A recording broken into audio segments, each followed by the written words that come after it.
একজন মানুষ পুরো দুনিয়া পেল, কিন্তু সে ঈমান পেল না বা তার ভিতরে ঈমান নেই, মনে রাখবেন খোদার কসম তাহার কিছুই নেই।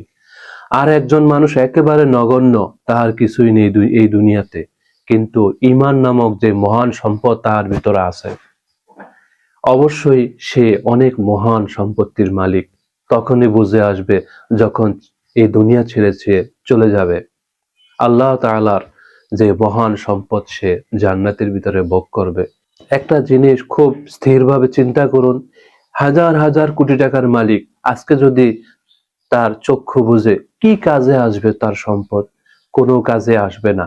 এই চিন্তাটা যদি আমরা নিরিবিলি করতে পারি, আল্লাহ তাআলার সেই কথা যে তোমাদের এই পুরো দুনিয়ার সম্পদ একটি মাছির পাখার সমপরিমাণ মূল্যের দামও নেই, তখনই বুঝে আসে। এইভাবে যদি আমরা চিন্তা করতে পারি, যেমনি ভাবে বাদাম খেয়ে বাদামের খোসা ফেলে দেই, খোসার কোনো মূল্য নেই, ঠিক ঈমান ছাড়া আমাদের এই দেহের কোনো মূল্য নেই।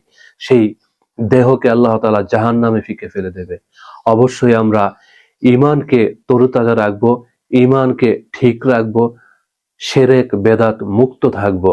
আল্লাহ তাআলা আমাদেরকে তৌফিক দান করুন। অবশ্যই যেন আমরা শিরকের কাছেও না যাই, আমরা নিজের ঈমানকে ঠিক রাখি। অবশ্যই এই চেষ্টা করব। আর কিছু সময় আমরা অন্তত লা ইলাহা ইল্লাল্লাহ স্মরণ করব, বসে বসে আল্লাহ পাকের এই নামটি স্মরণ করব, ঈমান তরুতাজা হবে।